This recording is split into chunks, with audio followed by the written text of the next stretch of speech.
गुरुर्ब्रह्मा गुरुर्विष्णू गुरुर्देव महेश्वरा सद्गुरु साक्षात परब्रह्मा तस्मै श्री सद्गुरुवे नमः। जय जय रघुवीर समर्थ श्रीराम समर्थ।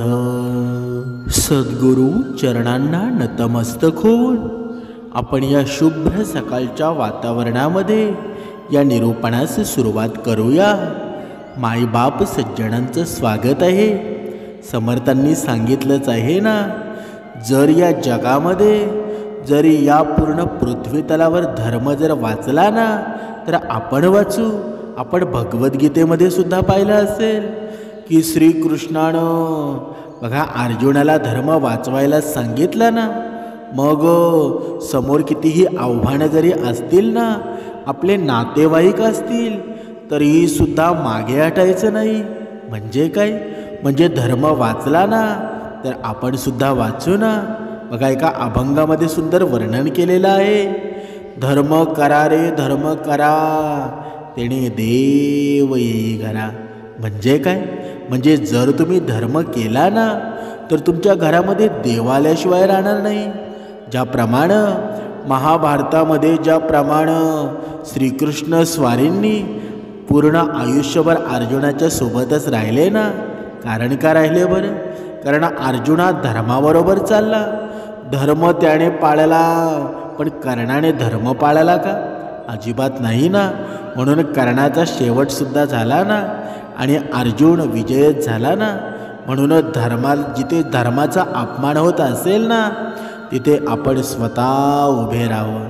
धर्माचा अपमान सहन करू नका। ज्याप्रमाणे आता आपण पाहिलं असेल की एक चित्रपटगृहामध्ये एक चित्रपट सध्या गाजत आहे, तो आपला राजांचा, संभाजी महाराजांचा। बघा आपण जर पूर्ण त्यांच्या जीवनक्रमाचा जर अभ्यास केला ना तर तुमच्या अंगावर काटे आल्याशिवाय राहणार नाही। का बरं असं? कारण संभाजी महाराजांचे तुकडे कोणी शिवले? संभाजी महाराजांच्या सोबत असा छळ का झाला? भरपूर अशा गोष्टी आहेत। असे हे कोण होते? आणि हा इतिहास आहे ना आपल्या मराठी माणसापासून पूर्ण भारतापासून वंचित राहिलेला आहे। पण जर आपण अभ्यास केला ना तर सर्व माहिती आपल्याला कळून येते। बघा आपण पाहूया 11 मार्च 1689चा तो काळा दिवस। बघा तुम्हाला आठवत, मी वाचलं सुद्धा असेल। आणि त्या औरंगजेबानं वळवूद तुळापूर येथे संभाजी राजांना हळहळ करून ठार मारलं ना। आधी त्या औरंगजेबानं शंभू राजांचे डोळे काढले होते, जीभ छाटली होती, संपूर्ण शरीराची कातडी आहे ना ती काढून टाकली होती। बघा हे ज्यावेळी हे आपण ऐकतो ना तेव्हा सुद्धा आपल्याला राग अतिवर होतो की असा हा अमानुष शत्रू कोण असू शकतो? तर तो दुसरा तिसरा कोणी नसून हा औरंगजेब होता ना। म्हणून बघा ज्यावेळी संभाजी राजांची शरीराची कातडी काढली ना त्यावेळी त्यावर त्यांनी मिठाचा वर्षाव केला। बघा तुम्ही विचार करू शकता, ज्यावेळी आपल्या शरीराला जखम होते आणि त्यावेळी जर आपण मीठ चोळलं ना तर किती यातना होत असतील। आणि संभाजी राजांची कातडी काढली होती आणि त्या कातडीवर मिठाचा वर्षाव करत राहिला। त्यानंतर त्यानं त्या राजांचा एक एक अवयव आहे ना वेगळा करून औरंगाच्या आज्ञेवरून तो तुकडे केलेला देह इंद्रायणी भीमेच्या काठी टाकून देण्यात आला। आणि आतापर्यंत राजांचं हे शौर्य होतं ना, धैर्य पाहणारी ती इंद्रायणी भीमा होती ना, ती आज राजांचं तो तुकडे पाहून, तो तुकडे झालेला देह आपल्यातच सामावलेला पाहून जणू काही रडतच होती ना। ते विखुरलेले तुकडे पाहून तिचंही हृदय जणू तुटत होतं। आणि राजांचं ते शौर्याने भरलेलं रक्त आज तिच्या पाण्यामध्ये मिसळत होतं। त्या रक्ताची अंगार इतकी होती ना की त्यामुळे त्या भीमा इंद्रायणीचं पाणी देखील थरथर कापायला लागलं होतं। आपल्या शंभू राजाचा देह विच्छिन्न अवस्थेतील तुकड्यांमध्ये तिच्या पाण्यामध्ये पडला होता. इतका शूर राजा होता ना, पण आज मात्र राजाच्या त्या शरीराच्या तुकड्यांपाशी जाण्याची कुणाची हिंमत होत नव्हती. कारण या औरंग्यानं तसा आदेशच काढला होता ना, त्यानं फरमान सोडलं होतं की कोणी जर का शंभूराजाच्या शरीराला हात जर लावला ना, तर त्याचे देखील तेच हाल होतील जे राजांचे झाले. औरंग्यानं दिलेल्या त्या धमकीमुळं आजूबाजूच्या गावातील वाड्यांवरील लोक देखील त्या इंद्रायणीच्या काठी जायला थरथर कापत होते. रात्रभर ते शरीराचे तुकडे होते ना, तिथेच पाण्यात पडून राहिले. आपल्या या शूरवीर राजाची अशी अवस्था पाहून जणू काही सृष्टी देखील रडू लागली होती.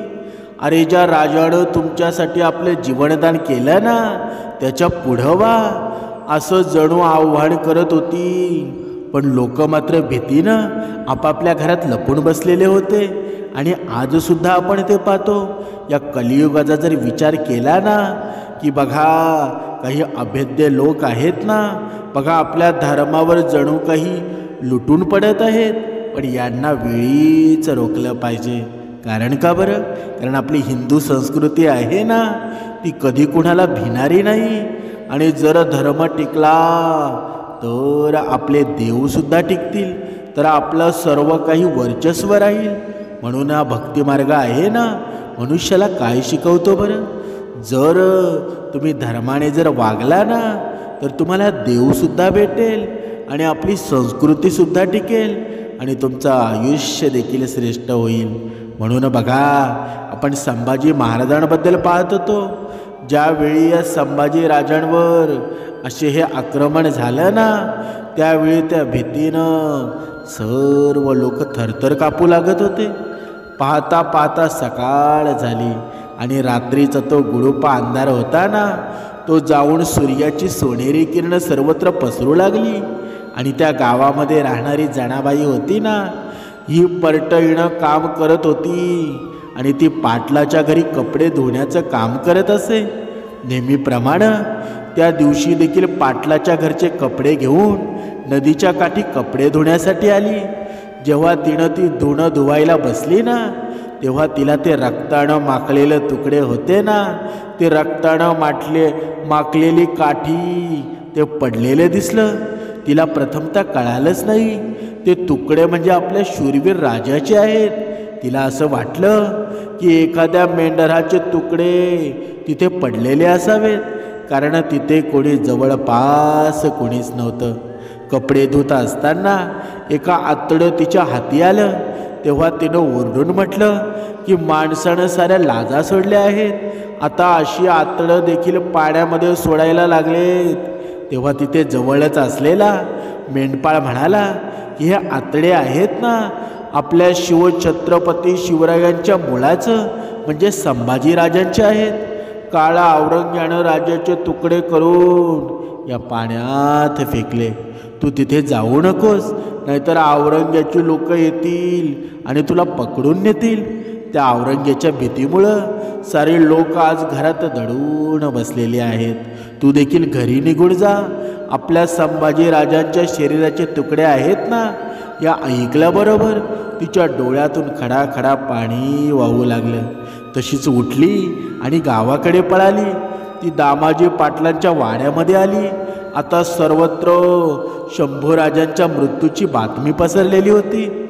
बघता बघता सर्व गावातील लोक पाटलांच्या वाड्याभोवती जमा झाले. आपल्या राजाची अशी अवस्था पाहून सगळ्यांचे चेहरे उदास झालेले होते. प्रत्येक जण अश्रू गाळत होता. तेव्हा तेथील मंदिरामध्ये गोरखनाथ येऊन राहत होते.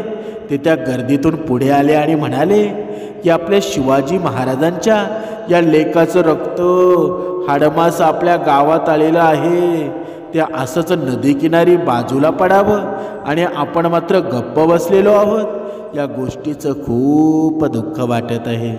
गोरक्षनाथांचं हे बोलणं ऐकून मंदिराच्या बाहेर बसलेला गोविंदमार लांबूनच बोलला, तुमचं बोलणं खरं आहे. आपल्या शिवाजी राजांनी आपल्यावरती, आपल्या मुलांबाळांवरती आपल्या मुलखावरती केलेले हे उपकार कमी आहेत का? आज त्यांच्या लेकराची आतडी कोथळा गाव बाहेर पडावा आणि आपण मात्र मूग गिळून गप्पा बसावं, हे शोभून दिसत नाही. तेव्हा तेथे असलेले दामाजी पाटील म्हणाले, तुम्ही सर्व म्हणतायत ना ते खरं आहे. जितकं तुम्हाला वाईट वाटत आहे त्यापेक्षा जास्त वाईट मला सुद्धा वाटत आहे. पण करणार काय? गावाच्या सभोवतालची 4-5 लाख मुघल सैनिकांचा तळ पडलेला आहे आणि त्या बादशाची ताकद एवढी मोठी आहे ना की आपण काहीच करू शकत नाही. शंभूराजांचं त्या रक्त मासाला कोणी शिवू असं त्यानं फरमान काढलेलं आहे बघा. तेव्हा एकाने म्हटलं, खरं आहे, कारण पंचक्रोशीतल्या साऱ्या गावातील लोक आहेत ना ती गप्प बसलेली आहेत, तर मग आपणच पुढाकार का घ्यावा बरं? हे सारं ऐकून गावकरी आपापल्या घराकडे परतले. भाकर खाऊन सगळेजण पडले होते. झोप तर तशी कुणालाही येत नव्हती. सगळेजण विचारांच्या गुंतामध्ये होते. पण ती जनाबाई होती ना, खूप जिद्दी होती. आपल्या राजासाठी आपण काहीतरी नक्कीच करावं ते तिनं मनात पक्क केलं होतं. ती सरळ पाटलिणीच्या वाड्यावर गेली. तिनं आजूबाजूच्या स्त्रियांना देखील गोळा केली आणि शिवाजी राजा आणि संभाजी राजांविषयी काही गोष्टी काढून ते एकमेकांना प्रोत्साहन देऊ लागले. राजांच्या आठवणीनं सगळ्यांचंच काळीज हेळावून गेलं होतं. असं बोलता बोलता रात्र बरीच झाली होती. पण कुणीही आपापल्या घरी जाण्यासाठी हालत नव्हतं. आपण काहीतरी केलं पाहिजे ही एकच भावना त्यांच्या मनामध्ये निर्माण झाली होती. तेव्हा त्या पाटलिणीनं मंदिरातील गोरक्षनाथ बुवांना बोलावून बघा त्यांच्यासमोर बोलणं चालू केलं. हे सारं पाहत असताना तो गोविंद पुन्हा तिथे येऊन पोचला. आपल्या हातातली काठी खाली ठेवली आणि दूर बसून राहिला. थोड्या वेळानं जनाबाई बोलू लागले की जर आम्ही संभाजी महाराजांचं मांस गोळा करून आणलं आणि त्याला अग्नी दिली तर बादशाह करून करून आम्हाला करणार काय आहे बरं? गाव जाळेल इतकंच ना. आता तिच्या बोलण्यामुळं प्रत्येकाच्या अंगामध्ये आग संचारली होती. तेव्हा गोरखनाथ महाराज देखील म्हणाले की आपल्या रीतिरिवाजाप्रमाणे जर का आपल्याला आपल्या चावडीमध्ये किंवा नदी किनारी एखादं बेवारसं मृत शरीर जरी आढळलं ना तरी आपण त्याला अग्नी दिला पाहिजे आणि त्याला मुक्ती दिली पाहिजे असं शास्त्रामध्ये सांगितलेलं आहे ना. तेव्हा लांबूनच त्या गोविंदानं आवाज दिला आणि सांगितलं, इथे तर आपल्या शिवाजी राजांच्या मुळाचे तुकडे झालेले आहेत, नदीकाठी पडलेले आहेत. आम्ही मात्र सगळे ना मर्दा सगळे बांगड्या घालून गप्प बसलेलो आहोत. ज्या राजानं आपल्या जनतेसाठी आपल्या जीवाची पर्वा केली नाही तिथं आपण मात्र आपल्या जीवाची पर्वा करत बसलो आहोत. हे ऐकल्यावर सर्व स्त्रियांच्या अंगामध्ये जणू मायभवानी सळसळली. चला नदी किनारी नदीकाठी आपल्या राजांचे तुकडे गोळा करून आपल्या राजाला अग्निसंस्कार देऊ. सर्वत्र एकच आवाज उठला. सर्वत्र काळाभोर काळोख होता. पण त्यावेळी ते सर्व लेकींच्या अंगी होतं ना मात्र एक नवीन जोश निर्माण झाला होता. साऱ्या जणी आपल्या पदराला खोचत नदीकडे निघाल्या. तो होणारा गळका दामाजी पाटलांच्या कानावर देखील गेला. आतमध्ये झोपलेले पाटील गडबडीने बाहेर आले आणि तो आपल्या पत्नीस म्हणाला, कारभारीणबाई, हे काय चालवलं आहे? बादशाचे हे लक्षात आलं तर काय होईल आपलं? हे कळतंय का तुम्हाला? तेव्हा पाटलीनं म्हणाली, माझ्या शिवाजी राजांच्या लेकराचं मांस आहे ना, घारी गिदड्यांच्या देण्यापरीस ते आपण आणलं ना तर काय वाईट होईल का? असा गाव आणि असा जुळूम हवा कशाला? सांभाळा तुमचं गाव आणि तुमचं घर. निघतो आम्ही. पाटलीन रागानेच वाड्यातून बाहेर पडली. तिच्याबरोबरच जनाबाई आणि त्या वडू गावातील सर्व स्त्री शक्ती देखील झपाट्यानं बाहेर पडल्या. त्यांची पावलं नदीच्या दिशेने झपाझप पडू लागली होती. हातात काठी घेऊन गोविंद सगळ्यांच्या पुढे चालत होता. सर्वजण नदी किनारी पोचले. सर्वत्र अंधार पडलेला होता. शिवाय गावाभोवती पडलेल्या त्या बादशाच्या फौजेची भीती देखील होती. पण या बायांनी पाठीमागं पाहिलं तर गावातील सर्व पुरुष मंडळी होते ना, त्यांच्या दिशेने येत होती. त्या पुरुष मंडळींमध्ये दामाजी पाटील देखील होते. आता मध्यरात्रीची वेळ असल्यामुळं औरंग्याचं सैनिक गाढ झोपी गेले होते. सर्व गावकरी दबकत दबकत त्या नदीच्या किनारी आले. तिथे त्यांनी कुडाचा चुल्हा पेटवला आणि मंद प्रकाशामध्ये ते नदीकाठी शोधाशोध करू लागले. राजांचे कान, बोटे, हाताचा तुकडा असे एक एक अवयव होते ना, ते सर्व लोकांना सापडू लागले होते. गावकऱ्यांनी आपले डोक्याचे पागोटे सोडले आणि त्यामध्ये राजाचं हे सर्व मांसाचे तुकडे होते ना, शरीराचे अवयव गोळा केले. त्या अंधारातच त्या मांसाचे तुकडे घेऊन गावकरी गावात परतले. काही जणांनी आपापल्या घराकडे धाव घेतली आणि कुणी शेणकोट आणलं, कुणी लाकडं फाटं आणली आणि दहनाची सर्व तयारी झाली. तेव्हा सर्वांना एकच प्रश्न पडला, राजाची चिता रचायची कोणाच्या जागेमध्ये बरं? दामाजी पाटील तर आपल्या साऱ्या जमिनीवरती पाणी सोडायला तयार होते, पण त्यांची जमीन आहे ना, ती कोसभर अंतरावर होती. त्या जागेतून बादशाचा तळ देखील अगदीच जवळ होता. बाकीचे जमीन मालक होते ना, आपल्या जमिनी देण्यासाठी घाबरलेले होते. सर्व गाव एकमेकांमध्ये कुजबूज करू लागला होता. लोकांची ही कुजबूज ऐकून एका कोपऱ्यात असा असलेला गोविंदा पुढे आला. गाव शिवाराजवळच्या आपल्या जमिनीकडे त्यानं बोट दाखवलं आणि म्हणाला, ही आम्हा महारांची वतनी जमीन आहे. इथे आमच्या जमिनीत अग्नी द्या. बघा त्या गोविंदानं बघा धाडकन सांगितलं, या माझ्या जमिनीमध्ये शंभूराजांना अग्नी द्या. समजा पुढे जाऊन बादशाच्या लोकांचं संकट आलं ना, तर आम्ही कुठेही निघून जाऊ. आम्हा गरिबांच्या ताटामध्ये भुगऱ्या खाणारा राजा आहे, आपला शंभूराजा होता, या आम्ही विसरू शकत नाही. मग तिथे त्या गोविंदाच्या जागेमध्ये सरण रचलं गेलं आणि बादशाहीची फौज खबर मिळाली तर गावामध्ये येऊ शकत होती. म्हणून दामाजी पाटलांनी गावातील तरण्या ताट्या पोरांना तिथं उभं राहून लक्ष ठेवायला सांगितलं. अचानक वैरी जर आक्रमण करायला आले ना, तर त्यांना वेशीच्या बाहेरच अडवा. गोपनीतल्या दगडानं प्राण गेले तरी चालतील, पण अग्नी संस्कारामध्ये अडथळा येता कामा नये असं फरमानच काढलं ना. गोरखनाथ बुवांनी बेळपत्र आणि तुळशीपत्र वाहिलं. शंभूराजांच्या चितेला अग्नी दिला गेला. आग धडधडा पेटू लागली.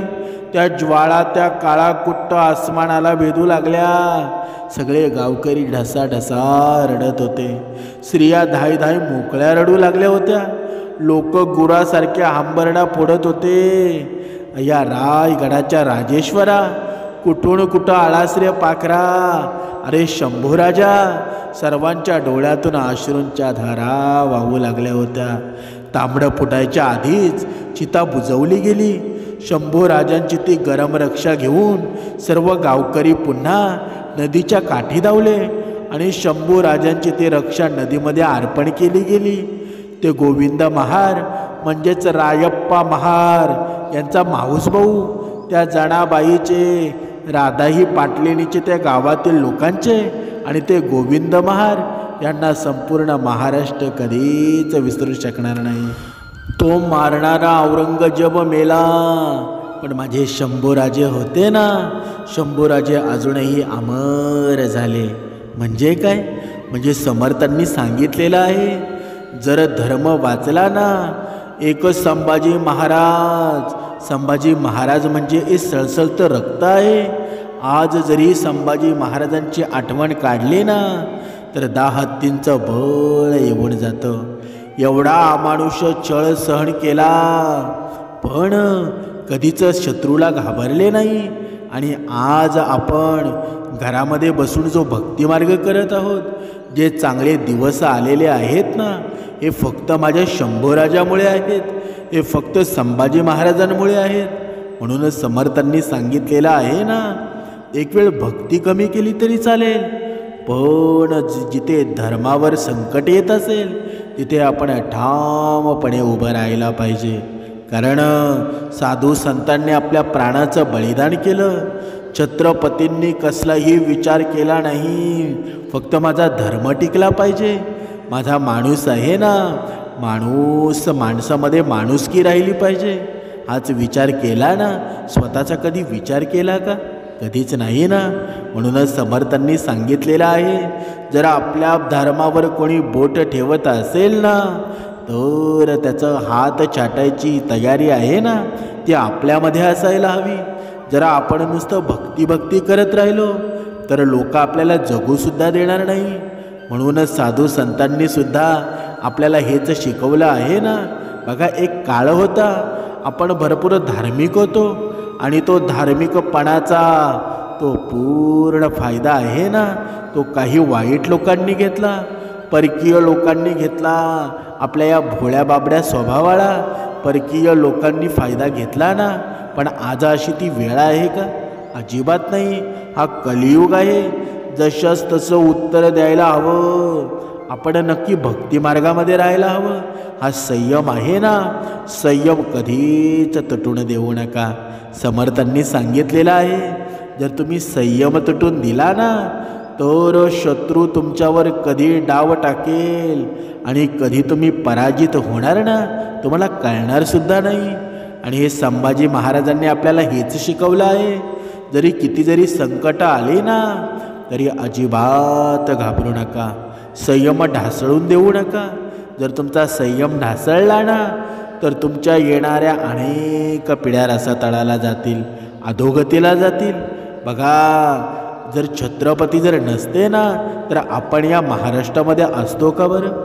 कधीतरी तुम्ही विचार करायला हवा. आणि जोपर्यंत तुम्ही विचार करत नाहीत ना, तोपर्यंत धर्मसुद्धा टिकला जाणार नाही. आपणच आपल्या धर्माला वाईट बोललो तर दुसरे त्याचा फायदा घेतील की नाही बरं?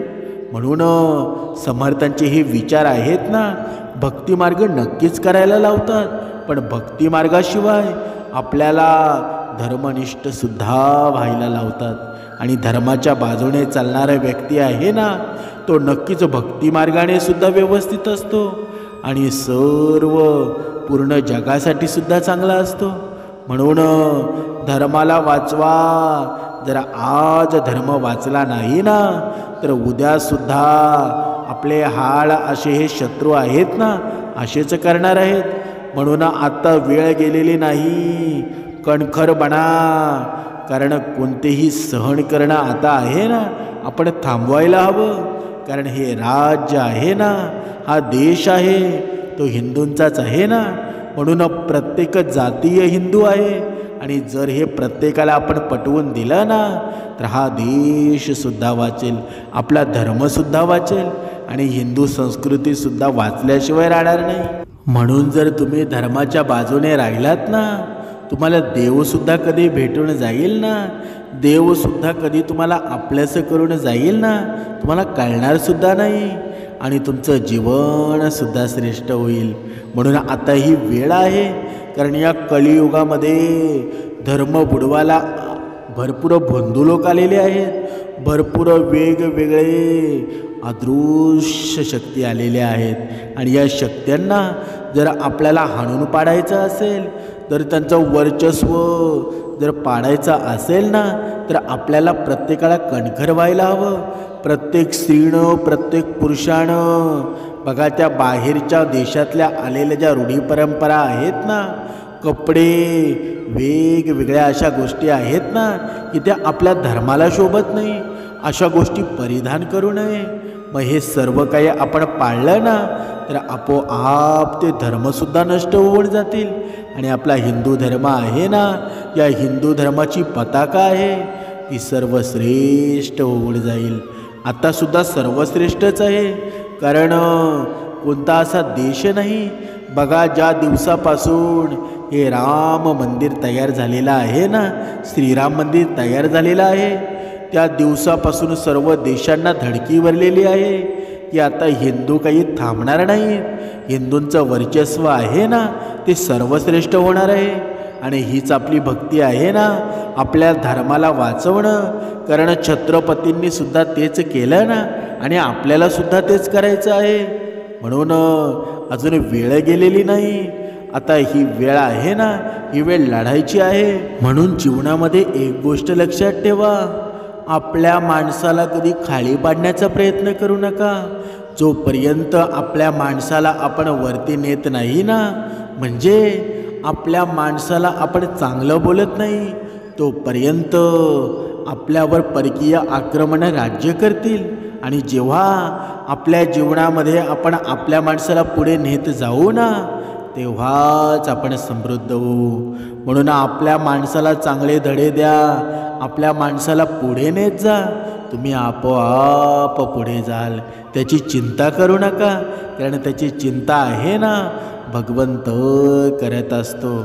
तुम्ही दुसऱ्याच्या सुखामध्ये सुख निर्माण करा, तुमच्या जीवनामध्ये आपोआप सुख येईल.